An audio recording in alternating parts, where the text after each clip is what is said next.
Isto não é montagem, não é filme e não é só uma pessoa dizendo. Em cidades isoladas do Piauí, moradores começaram a ver luzes no céu que se movem como se estivessem vivas. E o detalhe mais estranho, elas parecem perceber quando alguém está olhando. No começo, a reação é sempre a mesma. Todo mundo acha que é um avião distante, um satélite, como a Starlink, ou só uma estrela mais brilhante. É uma explicação confortável, que nos deixa dormir em paz. Mas essa tranquilidade acaba no momento em que a luz simplesmente para no ar. Fica estática, desafiando a lógica do movimento contínuo que esperamos de qualquer aeronave ou objeto em órbita. E depois do silêncio, depois da pausa que parece durar uma eternidade, ela desce, não cai, não despenca. Ela desce de forma controlada, lenta, se aproximando do solo, em um movimento que não se parece com nada que conhecemos. É nesse momento que o conforto se transforma em inquietação. A normalidade se quebra, e a pergunta inevitável surge: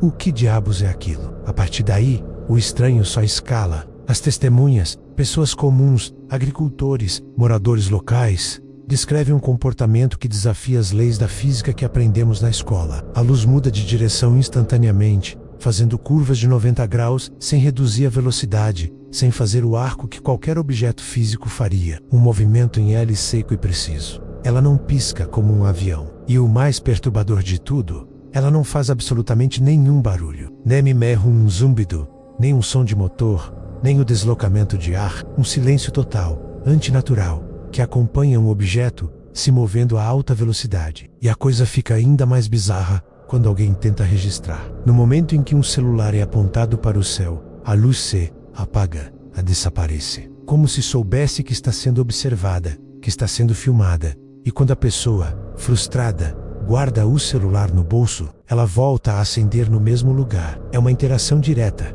uma reação que transforma o observador em parte do fenômeno. Não é mais algo que você apenas vê, é algo que reage a você. E o comportamento não para por aí. Alguns moradores, os mais corajosos ou talvez os mais azarados, relatam que em certas noites, a luz se aproxima. Ela desce a uma altitude baixa, ficando logo acima da vegetação ou das casas. Fica ali, parada, por minutos que parecem horas. Depois, ela se afasta lentamente, sem pressa. O movimento não é de algo fugindo, assustado. É o movimento de algo que terminou o que estava fazendo. É como como um predador que estuda a presa, ou um cientista que analisa uma amostra, uma observação fria, silenciosa e calculada.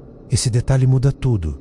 Não é mais um fenômeno celeste distante. É algo próximo, pessoal e inexplicavelmente interessado em nós. Naturalmente, isso atraiu atenção pesquisadores independentes. Ufólogos e curiosos foram até a região para tentar entender o que estava acontecendo. Montaram vigílias noturnas que duravam a noite inteira. Levaram câmeras de alta sensibilidade, equipamentos de visão noturna, drones com sensores térmicos. A lógica era simples. Se tá lá, nós vamos registrar. Mas o fenômeno parecia brincar com eles. Quanto mais eles tentavam registrar de forma sistemática, quanto mais tecnologia era usada, menos previsível o comportamento das luzes se tornava. As luzes apareciam em locais onde as câmeras não estavam apontadas. Moviam-se rápido demais para os drones acompanharem. Parecia, de novo, que o fenômeno se adaptava à tentativa de ser estudado, evitando a captura de dados concretos. E é aí que a nossa mente entra em parafuso. A gente tenta buscar uma explicação lógica, tenta encaixar o que está acontecendo em caixinhas que a gente conhece. Se fosse um drone, mesmo um drone militar avançado, ele seguiria um padrão de voo, teria uma missão, e não reagiria a um celular. Se fosse um satélite, não pararia no ar, e muito menos desceria e reagiria à presença humana. Se fosse um fenômeno natural, como um raio globular, não repetiria o mesmo comportamento interativo, noite após noite, com testemunhas diferentes, em locais diferentes. Então, por que ele repete? Por que esse padrão de interação, de observar e ser observado, continua acontecendo? O mistério só se aprofunda porque os relatos não são uniformes. Algumas pessoas dizem que viram apenas uma luz forte, um ponto de energia pura. Outras, quando a luz chegou mais perto, juram ter visto uma forma definida dentro do brilho, algo metálico e escuro. E há aqueles que simplesmente pararam de falar sobre isso. Se recusam a tocar no assunto. Quando pressionados, a resposta é quase sempre a mesma,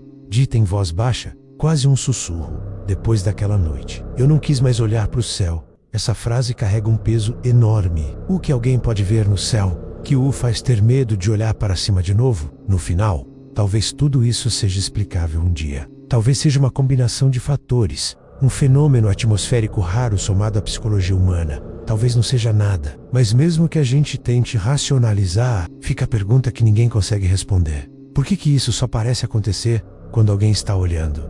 Porque o fenômeno precisa de uma testemunha. E desde quando o céu reage à nossa presença? Se essa história te deixou pensando, deixe seu like para nos ajudar a investigar mais mistérios como este. Siga o canal para não perder os próximos vídeos e compartilhe com aquele amigo que também adora um bom enigma. Obrigado por assistir e até a próxima.